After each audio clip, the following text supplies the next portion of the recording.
ओम दुम दुर्गाय नमः। आज है दिनांक 19 जनवरी 2026 और आज से माघ मास की गुप्त नवरात्रि का प्रारंभ होने जा रहा है। और आज से ही आप हमारे चैनल पर दुर्गा सप्तशती के संपूर्ण 13 अध्याय सुनेंगे। इसके लिए अगर अभी तक आपने चैनल को सब्सक्राइब नहीं किया है तो चैनल को सब्सक्राइब करके बेल आइकन पर क्लिक अवश्य कर लीजिए और आज का पाठ अच्छा लगे तो लाइक करके शेयर भी कर दीजिए। तो देखिए, दुर्गा सप्तशती का पाठ आरंभ करने से पहले देवी कवच, अर्गला स्तोत्र और कीलक का पाठ किया जाता है। इसके बाद रात्रि सूक्त का पाठ किया जाता है। फिर दुर्गा सप्तशती के अध्याय शुरू किए जाते हैं। तो चलिए आरंभ करते हैं। सबसे पहले देवी कवच का पाठ। मार्कंडेय ऋषि बोले, हे पितामह, आप हमें कोई ऐसा परम गुप्त साधन बताइए जिसके द्वारा मनुष्यों की सभी प्रकार से रक्षा हो और जो अभी तक आपने किसी को बताया नहीं हो। ब्रह्मा जी बोले, हे ब्राह्मण, इस प्रकार का साधन तो परम पवित्र एवं परम गुप्त देवी जी का कवच ही है। इसी से प्राणी मात्र का कल्याण एवं सब प्रकार की रक्षा होती है। उसे सुनिए। देवी जी की 9 मूर्तियों के नाम इस प्रकार हैं। पहली शैलपुत्री, दूसरी ब्रह्मचारिणी, तीसरी चंद्रघंटा, चौथी कुष्मांडा, पांचवी स्कंद माता, छठी कात्यायनी, सातवीं कालरात्रि, आठवीं महागौरी और 9वीं सिद्धिदात्री। जो मनुष्य अग्नि में जल रहा हो, युद्ध भूमि में शत्रुओं के बीच फंस गया हो अथवा घोर संकट से ग्रस्त हो, वह इस भगवती की शरण में पहुंच जाए तो उसके घोर संकट दूर हो जाते हैं। जो भक्ति भाव से देवी जी का स्मरण करते हैं उनके सभी संकट दूर हो जाते हैं, उनकी सभी प्रकार से उन्नति होती है। हे भगवती, जो भी आपका स्मरण करता है निश्चय उनकी आप रक्षा करती हो। प्रेत की सवारी करने वाली चामुंडा देवी वराही महेश पर, ऐन्द्री हाथी पर, वैष्णवी गरुण पर, माहेश्वरी बैल पर, कौमारी मोर पर और लक्ष्मी कमल के आसन पर विराजमान है। श्वेत रूप धारण करने वाली वृषभ के वाहन वाली ईश्वरी देवी है। हंस पर चढ़ी हुई सभी आभूषणों से भूषित ब्राह्मी देवी है। इस प्रकार अनेक रत्नों से विभूषित सभी योग शक्तियों से संयुक्त ये सब माताएं हैं। ये सभी देवियां क्रोध युक्त मुद्रा में रथों पर सवार होकर दर्शन देती हैं। ये शंख, चक्र, गदा, शक्ति, हल, मूसल, खेटक, तोमर, परशुपाश, कुंद, त्रिशूल, उत्तम आयुध, शारंग, धनुष इत्यादि अस्त्र शस्त्र दैत्यों के शरीर नाश के लिए, भक्तों को अभय देने के लिए एवं देवताओं के हित के लिए धारण करती हैं। हे देवी, आपके दर्शन कठिन है। शत्रुओं के भय को बढ़ाने वाली देवी जी, मेरी रक्षा कीजिए। पूर्व दिशा में मेरी रक्षा ऐन्द्री देवी करें। अग्नि कोण में अग्नि देवता, दक्षिण में वाराही, नैऋत्य कोण में खड्ग धारिणी, पश्चिम में वारुणी, वायु कोण में मृगवाहिनी, उत्तर में कौमारी, ईशान कोण में शूल धारिणी, ऊपर ब्रह्माणी जी, नीचे वैष्णवी देवी रक्षा करें। इसी प्रकार शव वाहिनी चामुंडा देवी 10 दिशाओं में रक्षा करें। जया मेरे आगे की, विजया मेरे पीछे की, बाईं ओर अजिता, दाईं ओर अपराजिता रक्षा करें। उद्योतनी मेरी शिखा की, उमा मेरे मस्तक पर विराज कर, भौहों की यशस्विनी, भौहों के मध्य त्रिनेत्रा, नासिकाओं की यम घंटा, नेत्रों के मध्य में शंखनी, कानों की द्वारवासिनी, कपोलों की कालिका, कानों के मूल देश की शांकरी देवी रक्षा करे। नासिका की सुगंधा, ऊपर के होंठ की चर्चिका, नीचे के होंठ की अमृत कला एवं जिह्वा की सरस्वती रक्षा करें। कौमारी दांतों की, चंडिका कंठ प्रदेश की, गले की चित्रघंटा, तालु प्रदेश की महामाया रक्षा करें।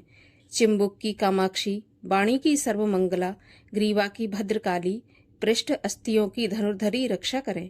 कंठ से बाहरी भाग के नीलग्रीवा, कंठ नालिका की नलकुबरी, दोनों कंधों की खंगनी एवं मेरी भुजाओं की वज्रधारणी रक्षा करें।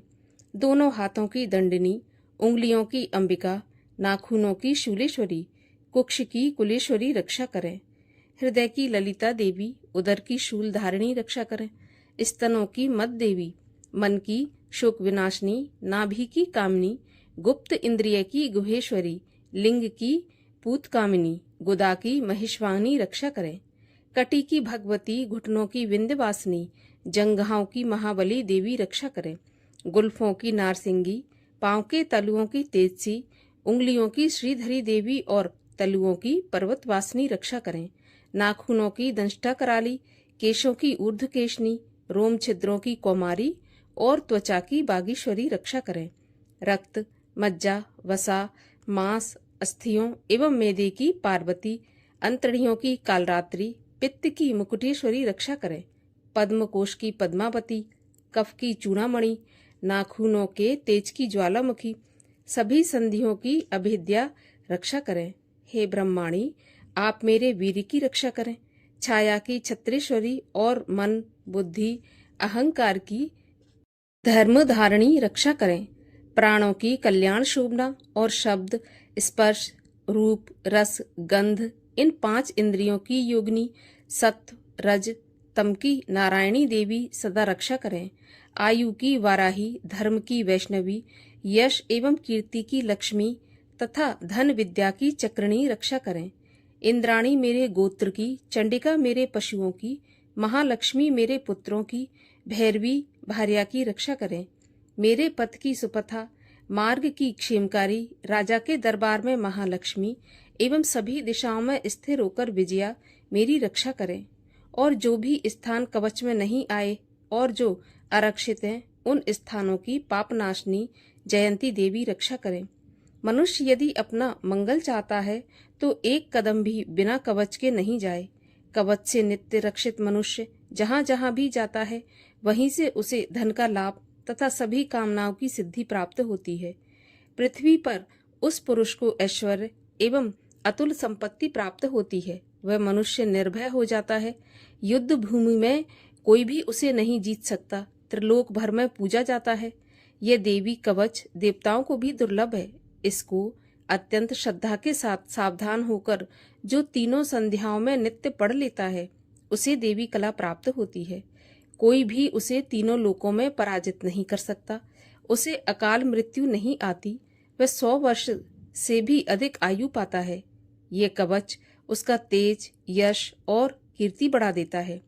चंडी पाठ करने वाला पहले कवच पाठ कर ले।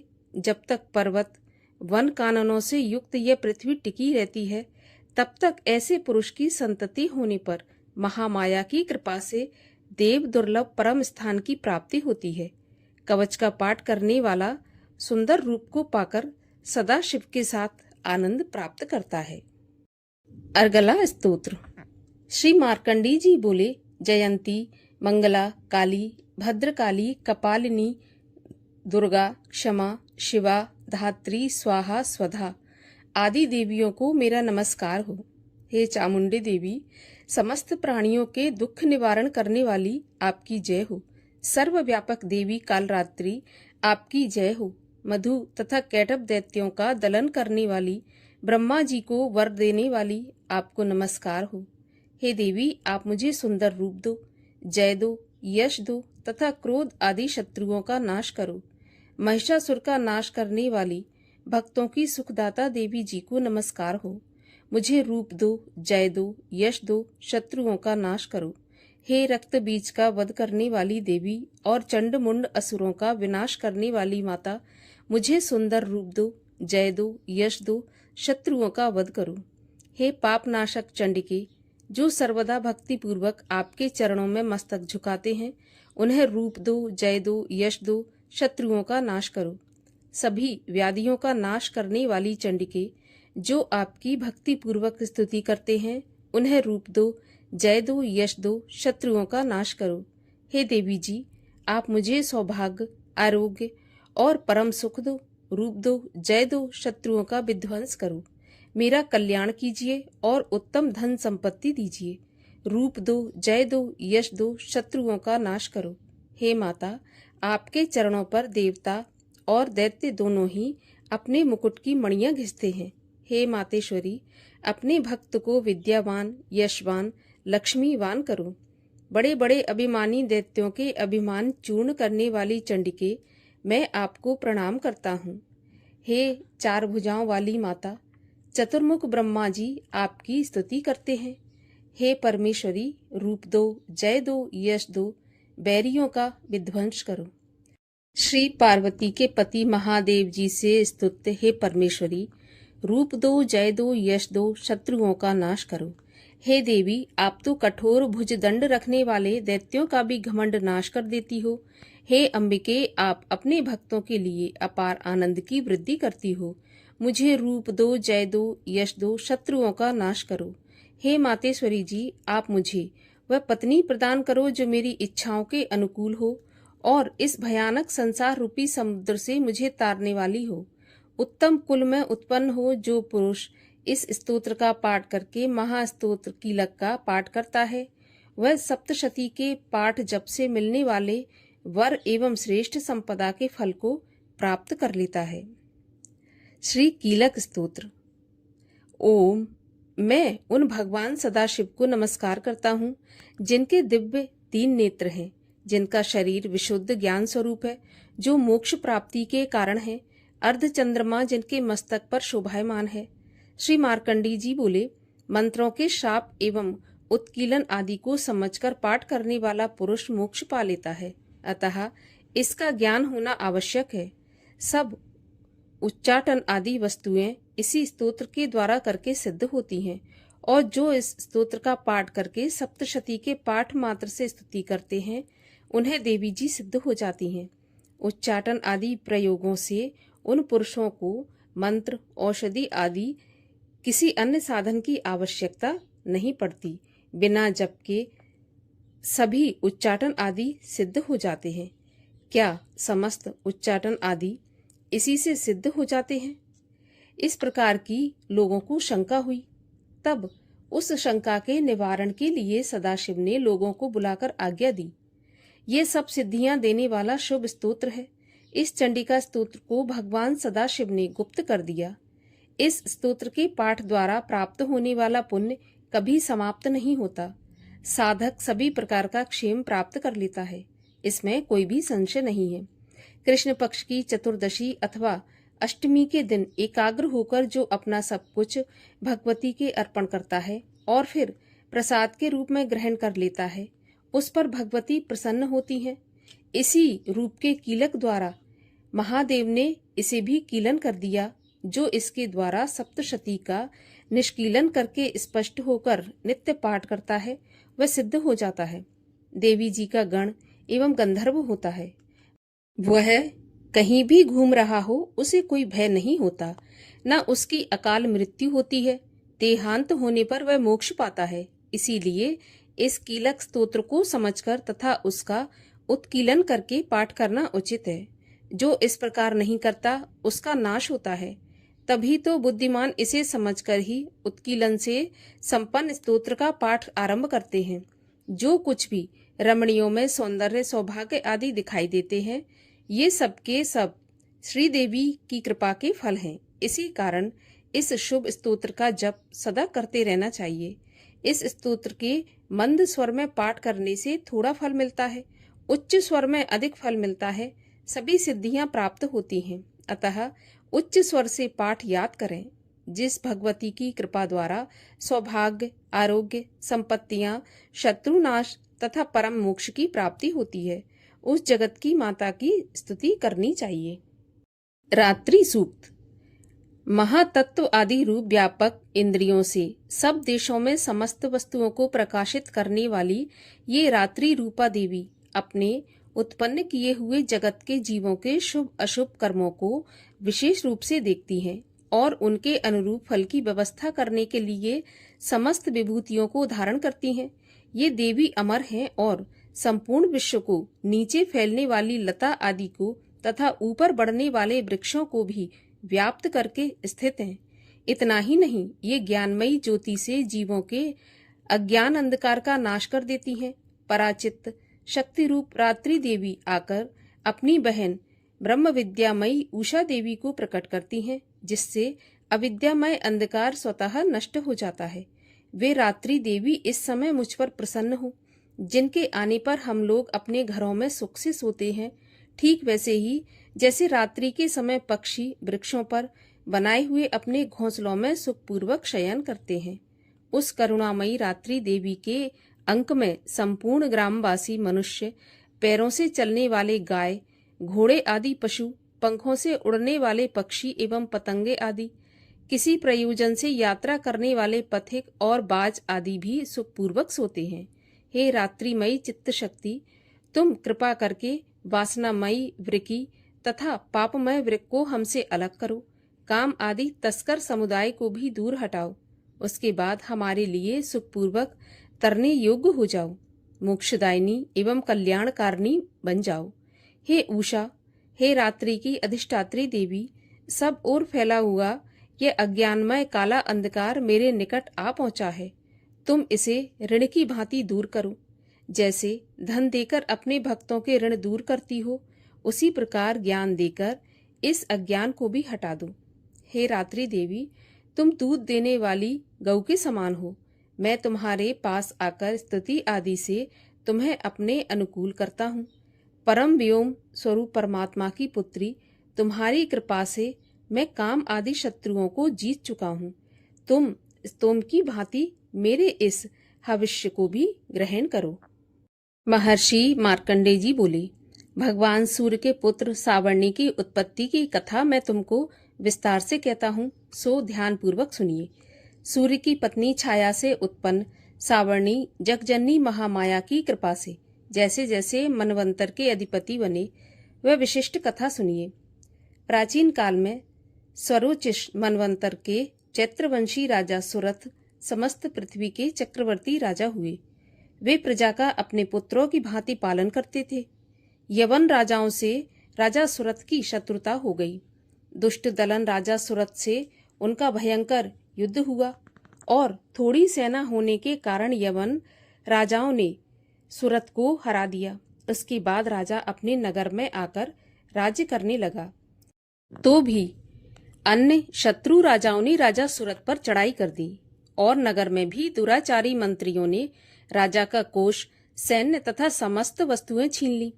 तब राजा हारकर अकेला ही घोड़े पर सवार हो शिकार खेलने के बहाने घोर जंगल में चला गया। वहां उन्होंने महर्षि मेधा का सुंदर आश्रम देखा, जो अहिंसक सिंह आदि पशुओं तथा शिष्यों और मुनियों से शोभित था। वहां बैठे हुए महर्षि मेधा को राजा सुरथ ने नमस्कार किया और मुनि से उचित सत्कार पाकर उसी आश्रम में रहने लगा। कुछ काल के बाद फिर वह अपने राज्य तथा प्रजा की चिंता करने लगा कि जिस राज्य को मेरे पूर्वजों ने भली भांति चलाया और प्रजा का पालन किया, वह आज मुझसे दूर चला गया। वे दुष्ट मंत्री राज्य का पालन धर्म नीति के अनुसार कर रहे होंगे या नहीं, और मेरा मुख्य हाथी भी दुश्मनों के वश में हो जाने से क्या क्या कष्ट भोगता होगा। जो आज्ञाकारी नौकर नित्य प्रसन्नता से धन और भोजन प्राप्त करते थे, अब उन दुष्ट राजाओं के आश्रय में रहकर कष्ट पाते होंगे। मंत्री राज्य के धन को कुमार्ग में व्यर्थ ही अपव्यय करते होंगे, और जो धन मेरे पूर्वजों ने बड़े कष्ट से संग्रह किया था, सो नष्ट हो गया होगा। इस प्रकार वह राजा राज्य की सभी बातों की चिंता करने लगा। कुछ समय के पश्चात एक दिन आश्रम के समीप एक वैश्य को आते देखा, तो राजा ने उससे पूछा कि अरे भाई, तुम कौन हो और यहाँ क्यों आए हो? तुम्हारा मलिन मुख शोक युक्त क्यों दिखाई देता है? इस प्रकार राजा सुरथ की बातों को सुनकर उस समाधि नाम के वैश्य ने राजा सुरथ से कहा कि हे राजन, मैं समाधि नाम का एक वैश्य हूँ। मेरा जन्म धनवान कुल में हुआ है। मेरे दुष्ट स्त्री और पुत्र आदि ने मुझे धन के लालच में घर से निकाल दिया है और मेरा धन छीन लिया। मैं धन, स्त्री, पुत्र से रहित हूँ। अब अकेला दुखी होकर इस वन में आया हूँ। मुझे अपने स्त्री एवं बंधुओं का कुछ भी पता नहीं। मैं यहाँ रहने के कारण अपनी स्त्री, पुत्र तथा स्वजनों की जो परिस्थिति है उसको नहीं जानता कि वे इस समय अपने स्थान पर सुखी हैं या फिर दुखी हैं। मैं यह भी नहीं जानता कि मेरे पुत्र सदाचारी हैं या व्यभिचारी। राजा बोला, जिन स्त्री पुत्र आदि ने तेरी धन संपत्ति को छीन लिया, फिर उन्हीं के स्नेह में तेरा मन क्यों जाता है? तब वैश्य बोला, आपने मेरे विषय में जो बातें कही वे वास्तव में सत्य हैं, परंतु मैं क्या करूं, चित्त में कठोरता उत्पन्न नहीं होती। जिन पुत्र आदि ने धन के लालच में आकर मुझे घर से बाहर निकाल दिया, मेरा चित्त फिर भी उन्हीं में आसक्त होता है। मैं क्या करूं? इन स्वजनों के निर्मोही होने पर भी मेरे मन में उनके प्रति प्रेम है। मार्कंडेय जी बोले, हे द्विजश्रेष्ठ, तत्पश्चात राजा सुरथ और समाधि वैश्य दोनों मिलकर मेधा मुनि के समीप जाकर प्रणाम करके बैठ गए और मेधा ऋषि से कथा प्रसंग करने लगे। राजा बोला, भगवान, मैं आपसे एक बात पूछना चाहता हूँ, आप कृपा करके बताइए। महाराज, मेरा मन वश में नहीं है, इससे मुझे दुख है। गए हुए राज्य तथा अन्य सभी स्त्री पुत्र बांधवों की ममता मुझे अभी तक बनी हुई है। हे मुनि श्रेष्ठ, ये जानते हुए भी मेरा स्नेह उनसे अज्ञानियों की भांति विशेष बढ़ता जाता है और इस समाधि वैश्य को इसके स्त्री पुत्र आदि ने त्याग दिया है तथा इसे घर से बाहर निकाल दिया है। यह भी उनमें अत्यंत आसक्त रहता है। इसी तरह हम दोनों बहुत दुखी हैं। हे महाभाग, उनके दोषों को जानते हुए भी हम दोनों का हृदय उनके प्रति ममता में आसक्त रहता है। इतना ज्ञान होते हुए भी ऐसी ममता क्यों है? हम दोनों को अज्ञानियों की भांति मूढ़ता क्यों उत्पन्न हो रही है? महर्षि मेधा ने कहा, समस्त जंतुओं को जानने योग्य ज्ञान होता है। हे महाभाग, सभी प्राणी अलग अलग होते हैं। कोई दिन में नहीं देखते तो कोई रात्रि में नहीं देखते और कोई दिन रात्रि में समान दृष्टि से देखते हैं। पुरुष ज्ञान युक्त है, यह सत्य है, इसमें संदेह नहीं। केवल इसमें ही नहीं, सभी पशु पक्षी मृग आदि में भी मनुष्य की भांति ही ज्ञान होता है। यह स्थूल ज्ञान होता है। जैसे मनुष्यों में आहार विहार आदि की इच्छा उत्पन्न होती है, वैसे ही पशु पक्षी आदि में आहार विहार, निद्रा और मैथुन आदि की इच्छा उत्पन्न होती है। ज्ञान होने पर भी पक्षियों को तो देखो, भूखे होने पर भी ममतावश अपने बच्चों की चोंच में स्नेह से चुग्गा देकर प्रसन्न होते हैं। हे राजन, मनुष्य भी अपने पुत्र पौत्रों से इसी भांति बर्ताव करते हैं। वह पालन पोषण इस इच्छा से करते हैं कि जब हमारी वृद्धावस्था आएगी तब हमारा पालन पोषण करेंगे वे। क्या तुम यह नहीं देखते कि पुत्र आदि उनका भरण पोषण ना भी करें तो भी माता पिता तो करते ही हैं, क्योंकि विश्व की स्थिति को रखने वाली महामाया के प्रभाव से वे मोह के गड्ढे में डाल दिए जाते हैं। इसमें कोई आश्चर्य नहीं है, क्योंकि ये भगवान विष्णु की योग निद्रा है जिससे संसार मोहित हो जाता है। यही भगवान की महामाया भगवती हैं। ये भगवती देवी बड़े बड़े ज्ञानियों के चित्त को जबरदस्ती खींचकर मोह में डाल देती हैं। इस देवी ने ही चराचर विश्व को उत्पन्न किया है और यह देवी प्रसन्न होकर भक्तों को वरदान देती हैं, जिससे मुक्ति मिलती है। यही मुक्ति की परम हेतु सनातनी ब्रह्म ज्ञान स्वरूपा विद्या है। राजा बोला, हे भगवान, आप जिसे महामाया कहते हैं वह कौन सी देवी है? यह देवी कैसे उत्पन्न हुई और उसका कार्य क्या है? उसका स्वभाव, स्वरूप, उत्पत्ति आदि के विषय में भी सुनना चाहता हूँ, सो आप सभी वृत्तांत मुझे सुनाइए। तब ऋषि ने कहा, ये देवी नित्य हैं और चराचर में व्याप्त हैं, तथापि उसकी उत्पत्ति अनेक भांति से है। उस कथा को तुम मुझसे सुनो। ये भगवती देवताओं के कार्य सिद्ध करने के लिए उत्पन्न होती हैं और अजन्मा होकर भी उत्पन्न कहलाती हैं।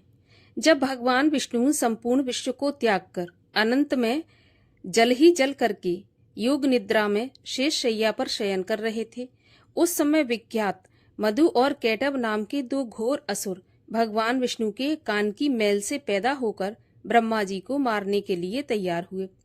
ब्रह्मा जी विष्णु भगवान की नाभि कमल पर स्थित थे। उन दोनों भयंकर असुरों को मारने को आते देख और भगवान विष्णु को सोता हुआ देखकर ब्रह्मा जी योग निद्रा की प्रसन्नता के लिए एकाग्र मन से स्तुति करने लगे, जिससे कि भगवान विष्णु के नेत्रों से भगवती योग माया अपना प्रभाव हटा लें और भगवान जाग जाए। वह योग माया विश्वेश्वरी, जगत माता, स्थिति एवं संहार करने वाली भगवान विष्णु की अतुल तेज वाली निद्रा स्वरूपा अनुपम शक्ति है। ब्रह्मा जी बोले, हे महामाये, तुम स्वाहा अर्थात देवताओं की पालने वाली हो। तुम स्वधा अर्थात पितृश्वरों का पोषण करने वाली हो। तुम ही वष्टकार स्वर इंद्र को यज्ञ का हिस्सा पहुंचाने वाली हो। अमृत भी तुम ही हो, अक्षरों में स्वर तुम ही हो तथा नित्य आधी मात्रा तुम ही हो। हे देवी, तुम ही संध्या, सावित्री और संसार की जननी हो और हे मातेश्वरी, विश्व को उत्पन्न, पालन और संहार करने वाली आप ही हो। आप ही महाविद्या, महादेवी, महासुरी हो। आप ही समस्त चराचर के तीनों गुणों सत्य, रज, तम को उत्पन्न करने वाली प्रकृति हो। आप ही कालरात्रि हो। आप खड्ग, शूल, घोर, गदा, चक्र, शंख, धनुष, बाण, मुशुंडी, परिग आदि अस्त्र शस्त्रों को धारण करने वाली हो। हे देवी, आप ही सौम्यता हो तथा संसार में आप ही अति सुंदर हो।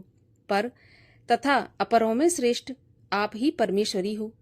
जो इस विश्व की रचना और पालन संहार करते हैं, उन भगवान विष्णु को आपने अपनी निद्रा के वश में कर लिया है। फिर भला बताइए कि कौन आपकी प्रार्थना करने में समर्थ है, जबकि आपने भगवान विष्णु, शंकर तथा मुझसे यह शरीर ग्रहण कर लिया है। आप तो अपनी प्रभाव से स्वयं प्रकाशित हो।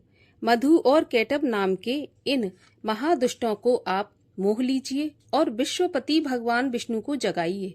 इन दोनों महाअसुरों का संहार करने के लिए भगवान को बुद्धि दीजिए। ऋषि बोले, इस प्रकार जब ब्रह्मा जी ने मधु और केटब असुरों के संहार के लिए तथा भगवान विष्णु को जगाने के लिए तामसी देवी की प्रार्थना की, तो उसी समय भगवान विष्णु के नयन, मुख, नाक, भुजा, हृदय और वक्ष स्थल से निकलकर अव्यक्त योग माया उपस्थित हो गई और योग निद्रा से भगवान जाग गए। इसके बाद भगवान विष्णु ने उन पराक्रमी, वीर्यवान मधु और केटब असुरों को देखा, जिनकी ब्रह्मा जी को खाने के लिए आंखें लाल हो रही थीं। तब भगवान विष्णु ने शेष शैया से उठकर उन असुरों से 5000 वर्ष तक बाहु युद्ध किया। अति बलशाली, महाउन्मत्त दोनों असुरों को महामाया ने मोहित कर रखा था। अतः दुष्टों ने भगवान से कहा कि आप हमसे वरदान मांगो। भगवान ने कहा, यदि तुम मुझ पर प्रसन्न हो तो मेरे हाथों तुम्हारी मृत्यु हो। मैं तो केवल यही वरदान चाहता हूँ। तब ऋषि ने कहा, इस भांति जब भगवान ने उनसे यह वरदान ले लिया तो वे भगवान से कहने लगे कि हमें सर्वत्र जल ही जल दिखाई देता है, इसलिए हे भगवान, हमारा वध उस स्थान पर कीजिए जिस जगह पर पानी न हो। ऋषि मेधा ने कहा, तब भगवान विष्णु ने शंख, चक्र और गदा धारण किए और उनसे तथास्तु कहा और दोनों के सिर अपनी जांघों पर रखकर चक्र से काट दिए। इस प्रकार यह महामाया देवी श्री ब्रह्मा जी की प्रार्थना करने पर स्वयं उत्पन्न हुई है। हे राजन, मैं अब इसके प्रभाव को बताता हूँ, सो ध्यान से सुनो। यहाँ पर प्रथम अध्याय समाप्त होता है और अब करते हैं क्षमा प्रार्थना। हे परमेश्वरी, मेरे द्वारा रात दिन हजारों अपराध होते हैं। यह मेरा दास है ऐसा समझकर मेरे उन अपराधों को तुम कृपा पूर्वक क्षमा करो। हे परमेश्वरी, मैं आवाहन नहीं जानता, विसर्जन करना भी नहीं जानता तथा पूजा करने का ढंग भी नहीं जानता। मुझे क्षमा करो। हे देवी, हे सुरेश्वरी, मैंने जो मंत्रहीन, क्रियाहीन और भक्तिहीन पूजन किया है वह सब आपकी कृपा से पूर्ण हो। हे जगदम्बिके, मैं अपराधी हूँ, किंतु आपकी शरण में आया हूँ। इस समय दया का पात्र हूँ, जैसा चाहो वैसा करो। हे देवी, हे परमेश्वरी, अज्ञान से, भूल से अथवा बुद्धि भ्रांत होने के कारण मैंने जो न्यूनता या अधिकता कर दी हो वह सब क्षमा करो और प्रसन्न हो। सच्चिदानंद स्वरूपा परमेश्वरी, जगत माता कामेश्वरी, तुम प्रेम पूर्वक मेरी यह पूजा स्वीकार करो और मुझ पर प्रसन्न रहो। बोलिए दुर्गा देवी महामाया की जय हो।